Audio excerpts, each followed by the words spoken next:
पवित्र भगवा ध्वज के सम्मुख उपस्थित आज के इस प्रकटोत्सव के मुख्य अतिथि माननीय श्री ओम प्रकाश रावत जी, राष्ट्रीय स्वयंसेवक संघ के माननीय क्षेत्र संघ चालक श्री अशोक सोनी जी, माननीय प्रांत संघ चालक श्री अशोक पांडे जी,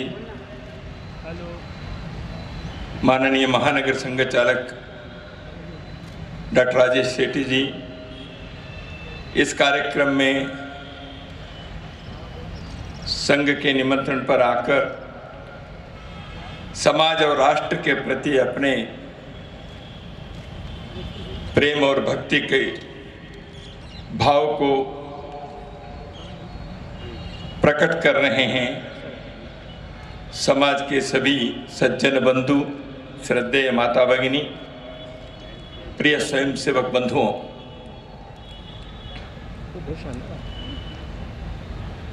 आज भोपाल महानगर के संघ की तरफ से प्रकटोत्सव ऐसे इसको जिसको कहा है, ऐसे यह कार्यक्रम हो रहा है। एक दृष्टि से यह राष्ट्रीय स्वयंसेवक संघ के भोपाल शाखा के वार्षिकोत्सव कार्यक्रम जैसे है। माननीय मुख्य अतिथि महोदय ने अपने अत्यंत संक्षिप्त लेकिन सारगर्भित वक्तव्य में भारत के वर्तमान परिस्थिति और क्या देश में होना चाहिए और संघ की भूमिका इसमें कितने महत्वपूर्ण है, इसका आपने संकेत किया। मैं इसी को थोड़ा सा विस्तार से कहने वाला हूं।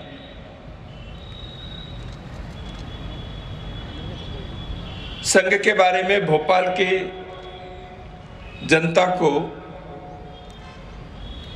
नए सिरे से कहने की कोई आवश्यकता नहीं है। वैसे देखा तो राष्ट्रीय स्वयंसेवक संघ आज भारत में कोई अपरिचित नाम नहीं है, अपरिचित संगठन नहीं है।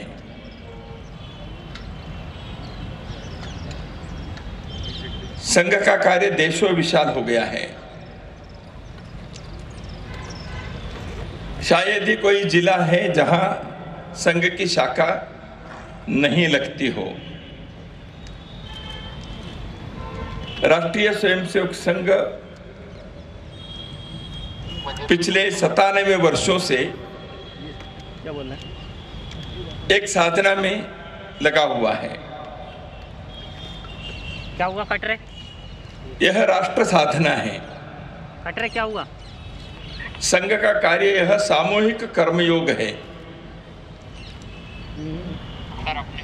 समाज को अंदर से सामर्थ्यवान बनाने का कैमरा क्या करना और विश्व के सामने एक श्रेष्ठ समाज के रूप में इसको, भारत को, ठीक है, कुछ नहीं कर रहा है, वैभव संपन्न, शक्तिशाली, सुशील संपन्न देश को विश्व के राष्ट्र मालिका में सम्माननीय स्थान प्राप्त कराने के एक उद्यम है। संघ के कार्य लगातार चल ही रहा है। संघ के कार्य के दो प्रमुख आयाम हैं, दो प्रमुख पहलू हैं। एक है व्यक्ति निर्माण का और दूसरा समाज संगठन का। ये दोनों पहलू एक ही लक्ष्य के लिए हैं, वह भारत के परम वैभव का। भारत के परम वैभव संघ जब कहता है, वह मात्र लौकिक रूप से, भौतिक दृष्टि से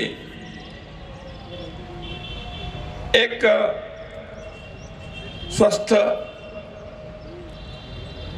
आर्थिक दृष्टि से संपन्न राष्ट्र बनना, सभी को रोटी कपड़ा मकान प्राप्त हो जाए, शिक्षा दवा मिल जाए, यहाँ तक सीमित नहीं है। यद्यपि इन सारी बातों के किसी भी राष्ट्र के किसी भी समाज में आवश्यकता है।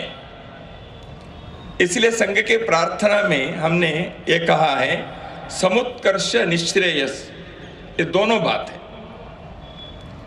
व्यक्ति के जीवन में या राष्ट्र के जीवन में भौतिक उत्थान और आध्यात्मिक श्रेयस, ये दोनों आवश्यक है, तभी किसी के प्रगति के पूर्णता होती है। इसलिए इस पूर्णता को साधने हैं वह केवल कुछ समय के लिए नहीं, चिरस्थायी शाश्वत रूप से होना चाहिए। भारत के जो लक्ष्य है वो केवल भारत में रहने वाले लोगों की खुशहाली, भारत के लोगों के लिए इस प्रकार के लौकिक और पारमार्थिक सुख मिले, ऐसे संकुचित मनोभाव भारत के मिट्टी के विचार कभी भी नहीं रहा। भारत ने हमेशा, अभी जैसे हमने गीत में सुना, विश्व मंगल कामना है भारत की। लोका समस्ता सुखिनो भवन्तु, सर्वे भवन्तु सुखिनः, सर्वे सन्तु निरामया, उदार चरिता नाम तो वसुदैव कुटुंबकम। इस प्रकार भिन्न भिन्न रीति से यहाँ के महापुरुषों ने, यहाँ के सामान्य व्यक्तियों ने विश्व के कल्याण की बात ही उन्होंने हमेशा कहते आए हैं, उसी के लिए अपने साधना किए हैं। इसलिए लोकोद्धार की बात यहाँ करते हैं।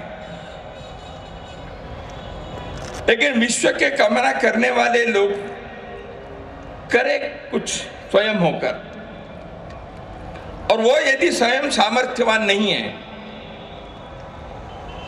उनके अंदर वो ताकत नहीं है, शक्ति नहीं है, केवल दुनिया के लिए अच्छे होने चाहिए, ये शुभकामना देने से बात बनती नहीं है। अरे भाई, आप अपने घर को तो देखो, दुनिया की बात आप कह रहे हो, ऐसे लोग कहेंगे।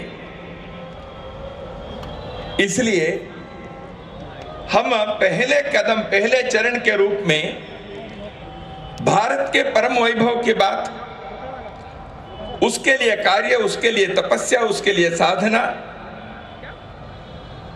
और उसके अगले चरण में जैसे जैसे भारत अपने शक्ति के एहसास करते हुए, भारत के लोगों के खुशहाली को साधित करते हुए, हम दुनिया के मंगल को भी चाहते हैं, उसके लिए भी यहाँ के एक श्रेष्ठ समाज के संदेश हम देने के क्षमतावान बने, इस दृष्टि से कार्य है। संघ इसी भारत के लक्ष्य को चरितार्थ करने के लिए प्रतिदिन की साधना में लगा हुआ है। लाइट बताओ, लाइट। जब हम व्यक्ति निर्माण के बात कहते थे, मनुष्य के शरीर मन बुद्धि के विकास होना चाहिए। अभी आपने देखा, जैसे माननीय अतिथि महोदय जी ने भी जिसका उल्लेख किया, एक शारीरिक सामर्थ्य, इसकी आवश्यकता है। विवेकानंद जी ने कहा, sound mind in A sound body. स्वस्थ शरीर में स्वस्थ मन रह सकता है। तो इसलिए sound body and sound mind, ये दोनों आवश्यक हैं व्यक्ति अपने के विकास करने की दृष्टि से। तो इसलिए संघ के कार्य में शारीरिक दृष्टि से व्यक्ति सबल हो, सामर्थ्यवान हो, अपने नित्य के कार्य करते हुए दीर्घ जीवन में स्वस्थ रहे, और केवल स्वयं स्वस्थ रहे ऐसे नहीं है, दुर्बलों के रक्षा करने जैसे उनके शारीरिक बल रहे। क्योंकि जब व्यक्ति के पास कोई भी शक्ति आती है, विद्या विवादाय धर्म मदाय शक्ति परेशान परपीडनाय, विद्या धन और शक्ति, शारीरिक शक्ति, ये किसके लिए है? तो समाज में जो लोग समाज कंटक है, समाज के बारे में नहीं सोचते हैं, ऐसे लोगों के बारे में कहा है विद्या विवादाय। जब ज्ञान अर्जन करते हैं दूसरों से झगड़ा करने के लिए, अपने बड़प्पन को रखने के लिए, दूसरों को हराने के लिए। धन है तो किस लिए? अपने मत दिखाने के लिए, अपने अहंकार के लिए। शक्ति है तो किस लिए? दूसरों को कष्ट देने के लिए। ये समाज कंटक लोग विद्या धन और शक्ति का उपयोग इसलिए करते हैं। लेकिन समाज के जो चिंता करते हैं, समाज के भलाई चाहते हैं, ऐसे लोग क्या करते हैं? ज्ञानाय दानाय च रक्षणाय, विद्या ज्ञान के अर्जन करते हुए दूसरों की सेवा करने के लिए, दूसरों के उद्धार के लिए।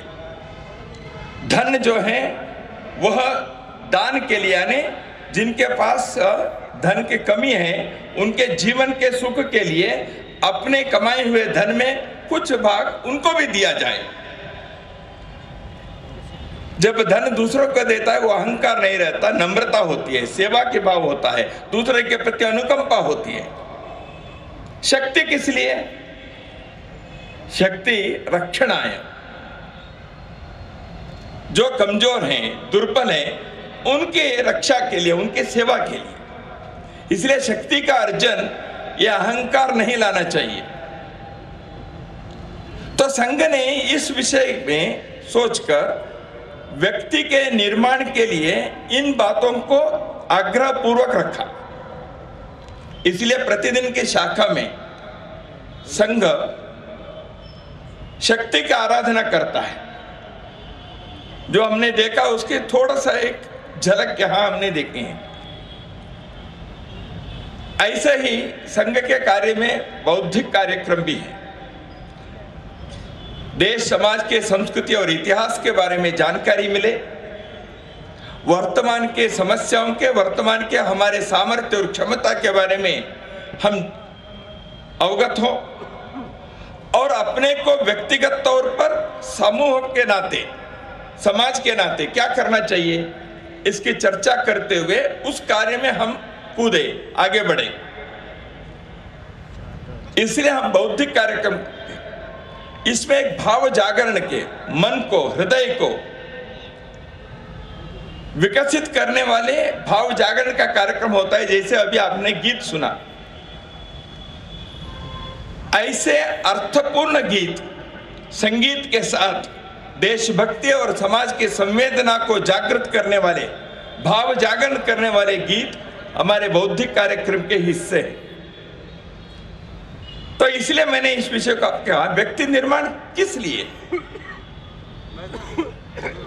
स्वयं के उन्नति और समाज के लिए सेवा। आत्मनो मोक्षार्थम जगत हिताय च, अपने मुक्ति के लिए और जगत के हित के लिए। तो किसी भी देश में मनुष्य के विकास होना चाहिए इसी उद्देश्य से। तो संघ ने इस भूमि के ये जो संदेश है, आत्मनो मोक्षार्थम जगत हिताय च, इसको अपने प्रतिदिन के शाखा के साधना में अंतर्निहित भाव से इसको हमने रखा है। इसलिए शाखा में आने वाले स्वयं सेवक स्वयं इस कार्य में लगता है, अपने को उत्तम बनाने के स्वयं के शिल्पकार बनता है और दूसरों को लेकर इस कार्य को और मजबूत करते हुए समाज की सेवा के लिए लोगों को प्रेरित करने का कार्य प्रत्येक स्वयंसेवक करता है, करना ही यह अपेक्षा है। ऐसे करते करते समाज के एक संगठन बनता है।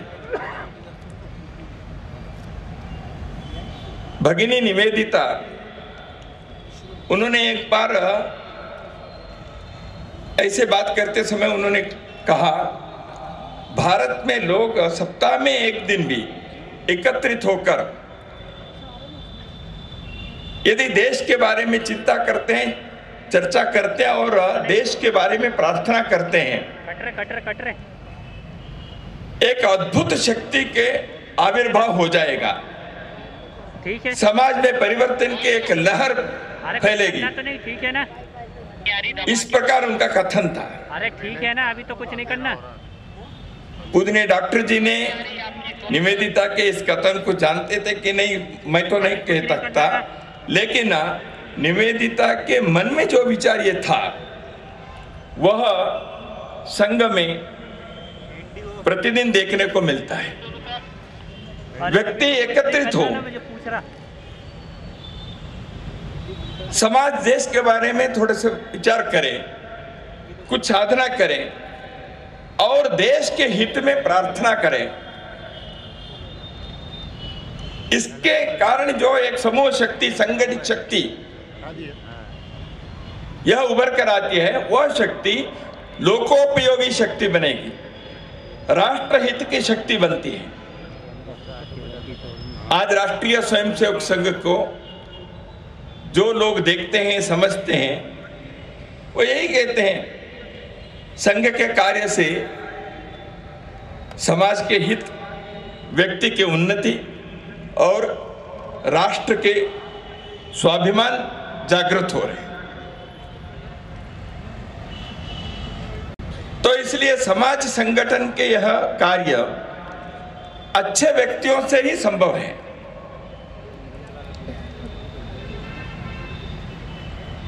अपने देश के राष्ट्रपति रहे, एक श्रेष्ठ दार्शनिक भी थे, डॉक्टर एस राधाकृष्णन, सर्वेपल्ली राधाकृष्णन। उन्होंने एक बार बात कही, हम कोई एक फैक्ट्री या कोई भवन निर्माण के कार्य नहीं कर रहे हैं, हम एक राष्ट्र निर्माण का कार्य कर रहे हैं। हम एक सभ्यता के विकास का काम कर रहे हैं। ऐसे राष्ट्र निर्माण और सभ्यता के विकास के कार्य में प्रत्येक व्यक्ति कैसे हैं, इस पर निर्भर होता है वह कार्य। किसी भी समाज में वहां के एक प्रत्येक सामान्य व्यक्ति कैसे हैं, इस पर उस देश के, उस समाज के तकदीर निर्धारित होते हैं। सैकड़ों साल पहले भारत में आए चीनी यात्री ह्यून-त्सांग, फाहियान, ऐसे लोगों ने भारत के बारे में जो रिपोर्ट लिख के रखा, उसमें यहाँ के सामान्य व्यक्तियों के बारे में उनका उल्लेख है। यहाँ के राजा महाराजा, साधु संत महात्मा, विभूति पुरुषों के बारे में केवल उन्होंने नहीं रखा, उन्होंने कहा यहाँ के सामान्य व्यक्ति कैसे रहता है। भारत के व्यक्ति, भारत के एक नागरिक, इसे एक सामान्य व्यक्ति कैसे अपने जीवन चलाता है, समाज के प्रति उनके अंदर भाव है। इस सामाजिक राष्ट्रीय दायित्व को निभाने वाले सामान्य व्यक्तियों को तैयार किए बिना कोई देश तरक्की नहीं कर सकता।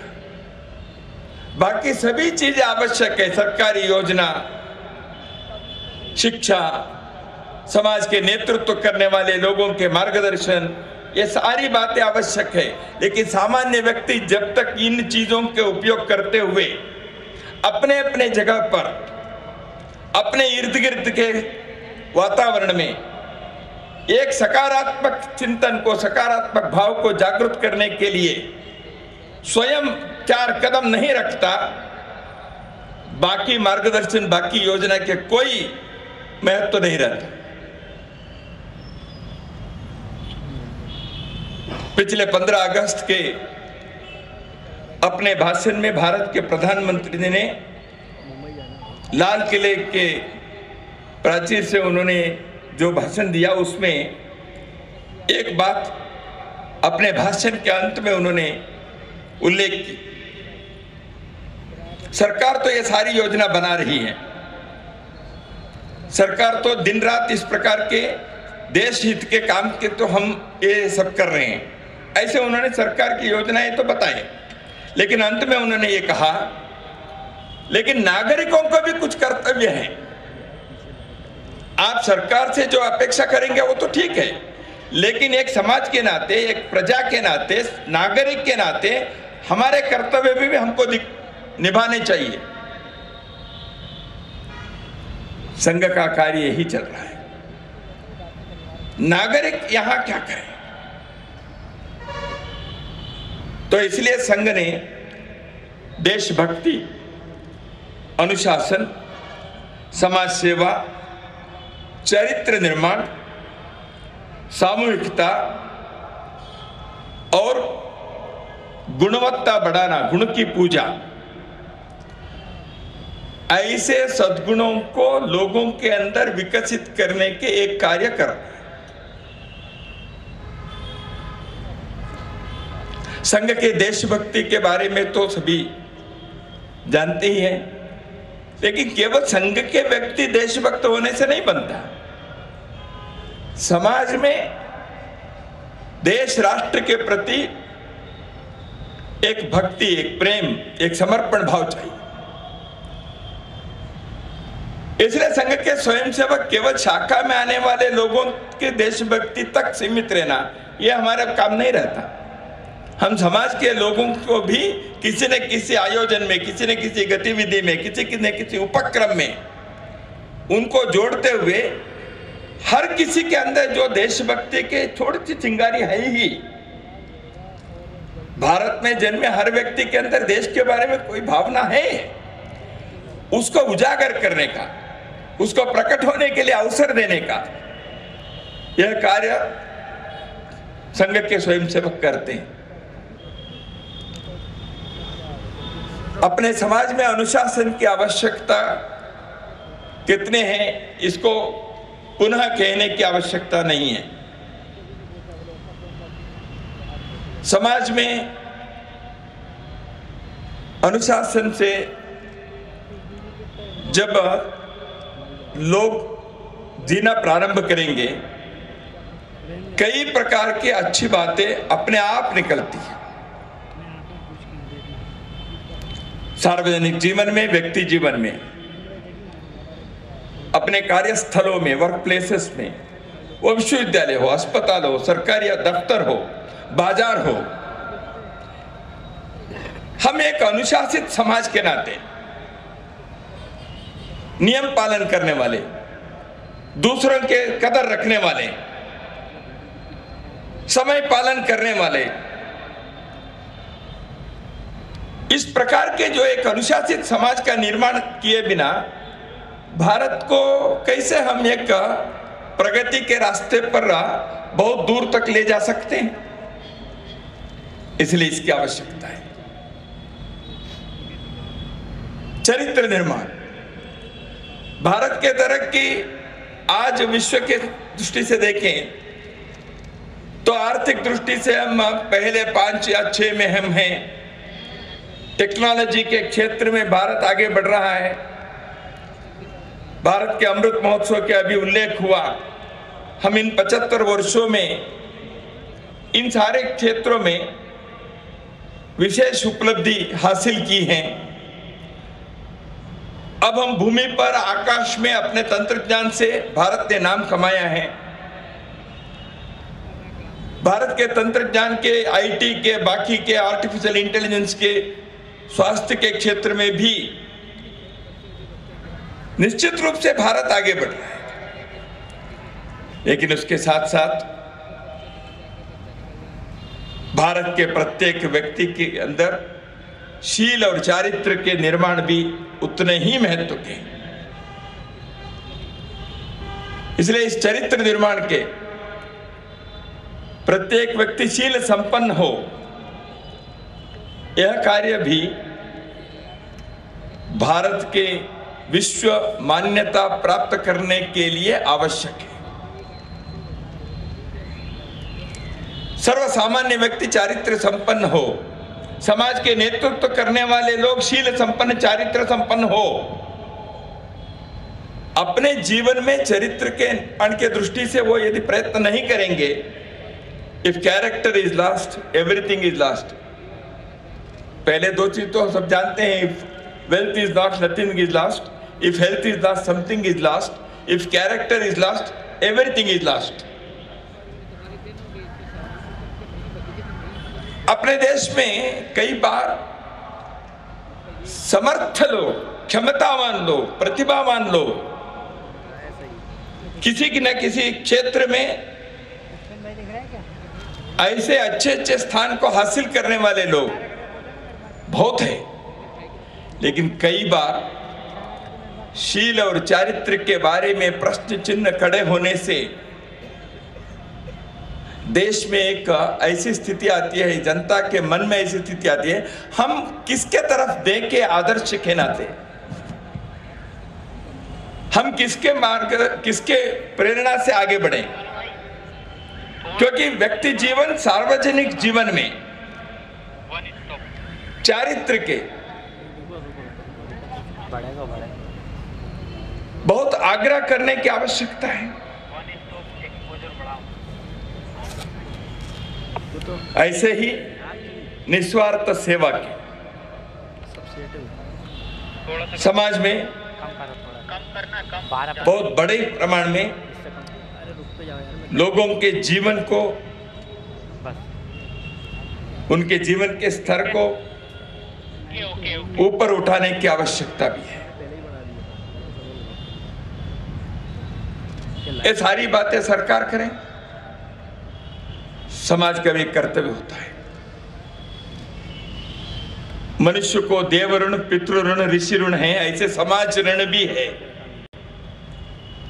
इस समाज ऋण को चुकाने के लिए समाज की सेवा करना, इस कार्य में भी प्रत्येक परिवार को सोचना चाहिए, मैं मेरे से दुर्बल, कमजोर ऐसे व्यक्तियों के लिए क्या कर सकता हूं।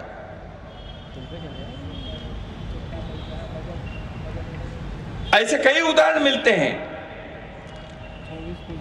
जब भूकंप होता है या कोई बाढ़ आती है, सुनामी होती है, ऐसे स्थिति में जब संघ के स्वयंसेवक का समाज से धन और वस्तु के संग्रह करते हुए वहां राहत कार्य में भेजने के लिए हम जब निकलते हैं, हमारे सैकड़ों स्वयंसेवकों के अनुभव में आता है, सर्वसामान्य व्यक्ति 2 समय की रोटी कमाकर जीना चाहिए, उनके पास कोई बैंक बैलेंस नहीं है, ऐसे व्यक्ति भी वो दूर में जिनके नाम मालूम नहीं, अपरिचित है, ऐसे लोग कष्ट में हैं, इसलिए भाई साहब हमारे से भी कुछ लीजिए।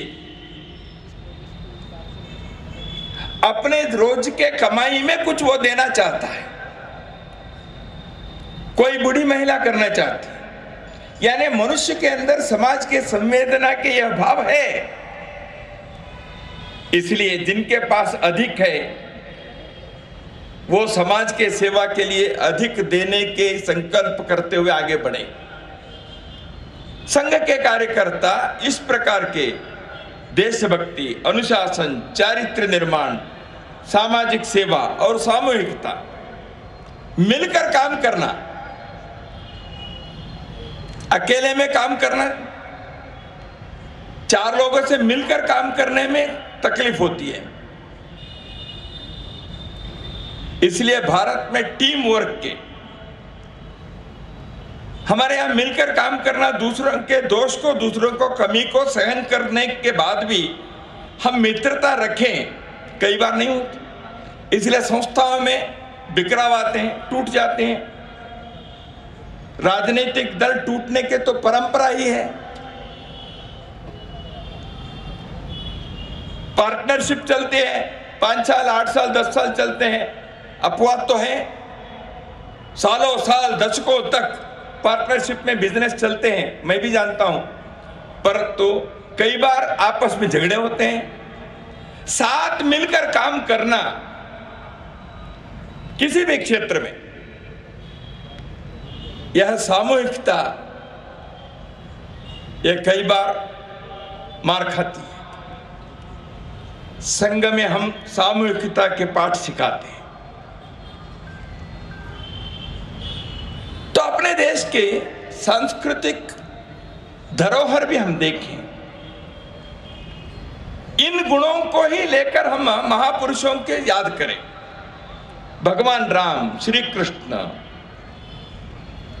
भगवान महावीर, महात्मा बुद्ध, गुरु नानक, विवेकानंद, गांधी जी, सुभाष, ऐसे कितने भी लोगों का आप याद करेंगे जिनको महापुरुष के नाते समाज पूछता है, उनके आदर्शों पर चलने के लिए विचार करता है। उन लोगों ने इन्हीं विषयों को कहा। मातृभूमि के प्रति अनन्य निष्ठा, चारित्र के प्रति कोई समझौता नहीं, दूसरे के प्रति संवेदना रखते हुए सेवा के कार्य में आगे बढ़ना, यही तो भारत के संस्कृति के देन है। सत्य के लिए स्मशान पर भी जाने के लिए राजा हरिश्चंद्र तैयार हो गए। इसलिए भारत की भूमि में इन विषयों को हमने संस्कृति के श्रेष्ठ मूल्यों के नाते स्वीकार किया है। क्या केवल ये इतिहास में रहने वाली म्यूजियम पीस है, या वर्तमान में और भविष्य में भी व्यक्ति और समाज राष्ट्र के जीवन के लिए मार्गदर्शक सूत्र नहीं बनेंगे? हमारे रास्ते पर जाने के लिए दीप स्तंभ के नाते उनकी आवश्यकता नहीं है? हर पीढ़ी के लिए किसी भी राष्ट्र में इन जीवन मूल्यों की आवश्यकता है। इसलिए संघ के कार्य चलता है। इन मूल्यों को हमें समाज में स्थापित करना है। हर व्यक्ति, हर परिवार इसके बारे में अपने घर घर में हम कैसे इन विषयों को अपने जीवन में उतार सकते हैं, यह विचार करना चाहिए। संघ की शाखा इसी कार्य को करने के लिए प्रयत्न के एक सफल उपकरण है। बनारस हिंदू विश्वविद्यालय के संस्थापक, भारत के स्वतंत्रता संग्राम के एक श्रेष्ठ स्वतंत्रता सेनानी, भारत के संस्कृति के परम आराधक मदन मोहन मालवीय जी ने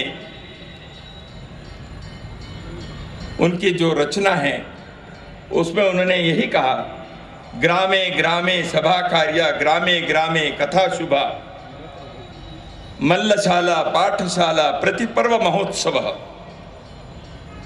ग्राम ग्राम में ऐसे सज्जन लोग इकट्ठे हो जाएं।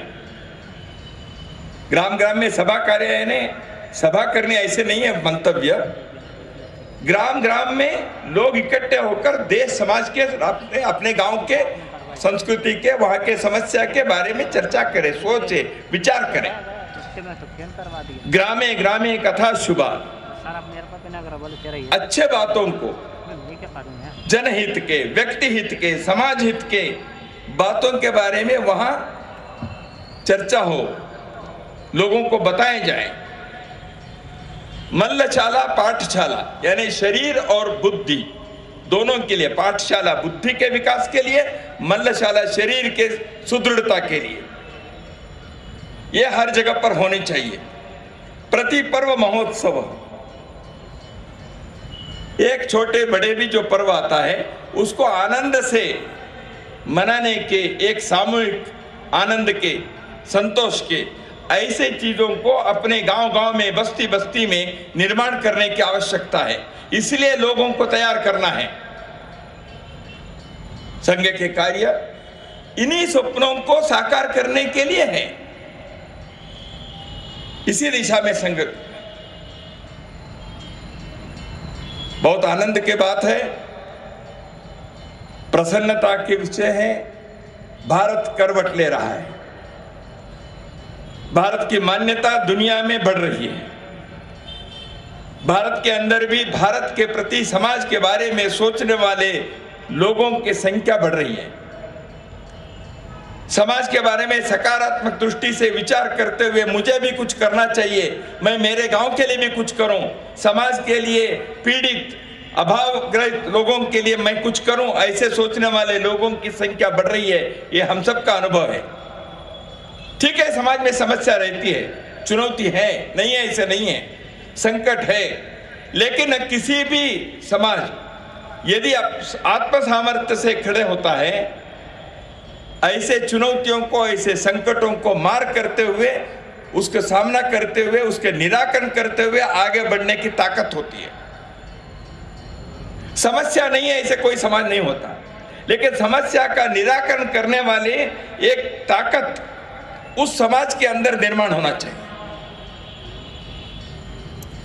ऐसे आत्मसामर्थ्य के बल पर भारत को खड़ा करने का एक श्रेष्ठ राष्ट्रीय कर्तव्य को करने के लिए संघ का यह राष्ट्रीय अभियान चल पड़ा है। मैं इतना ही कहूंगा, भारत में किसी भी प्रकार की परिस्थिति हो, कोई भी चुनौती हो, उसको सामना करने वाले एक समाज के अंदर कई प्रकार के भेदभाव भी कई बार दिखते हैं। दुनिया को हमने क्या दिया? योग दिवस के याद करते हैं लोग। दुनिया को हम क्या दे सकते हैं? लोग कहते हैं हमारे कुटुंब पद्धति, परिवार पद्धति जो भारत के है वो श्रेष्ठ है। दुनिया के लिए हम क्या दे सकते हैं? लोग कहते हैं हमारी जो आयुर्वेद पद्धति है वो बहुत श्रेष्ठ है। दुनिया को हम क्या दे सकते हैं? ऐसे बातें बताते हैं। बिल्कुल ठीक है, इन सब के बारे में हमें गर्व है, लेकिन इन चीजों को देने वाले समाज तो, इसलिए कई प्रकार के भेदभाव, इतने प्रकार की विविधताएं, इतने प्रकार के भिन्नताएं हैं, लेकिन हम एक समाज के नाते, एक राष्ट्र के नाते, एक परिवार के नाते, पूरा देश एक भारत के नाते खड़े होना, इतनी विविधता के बीच में एकता को कायम रखने वाले एक समाज को हम दुनिया के सामने उदाहरण के नाते प्रस्तुत करेंगे, तो आज विश्व के अंदर कई प्रकार की भिन्नता, भेदभाव, विविधता, इस कारण से जो झगड़े हैं, संघर्ष है, आपसी लड़ाई है, मतपंथ के कारण, आइडियोलॉजीज के कारण, रेस के कारण, चमड़े के रंग के कारण, इस प्रकार के सब संघर्षमय दुनिया को एक रास्ता दिखाने का कार्य भारत के सामान्य व्यक्तियों के संकल्प शक्ति से हम कर सकते हैं।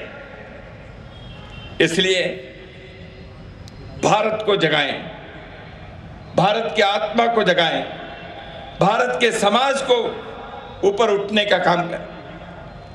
महर्षि अरविंदो ने यही कहा था, भारत उठेगा अपने लिए नहीं, भारत उठेगा दूसरों को कुचलने के लिए, दबाने के लिए नहीं, भारत उठेगा विश्व के लिए एक दीप स्तंभ बनकर सबके लिए प्रकाश देने के लिए। ऐसे प्रकाश देने वाला भारत को बनाने का हर घर, हर मोहल्ले, हर बस्ती, हर गांव में हम प्रयत्न करें और उसमें हम सबके योगदान रहे। हम इस प्रकार के एक राष्ट्रीय कर्तव्य में जुड़ जाएं। संघ के इस कार्य में आप सभी अपने सक्रिय सहयोग के साथ हम सब मिलकर भारत के ऐसे एक स्वर्णिम काल को अपने जीवन में अपने आंखों के साथ देखने का एक सुअवसर हमें प्राप्त हो, इतना ही प्रार्थना करते हुए वाणी को विराम देता हूं। सभी को नमस्कार।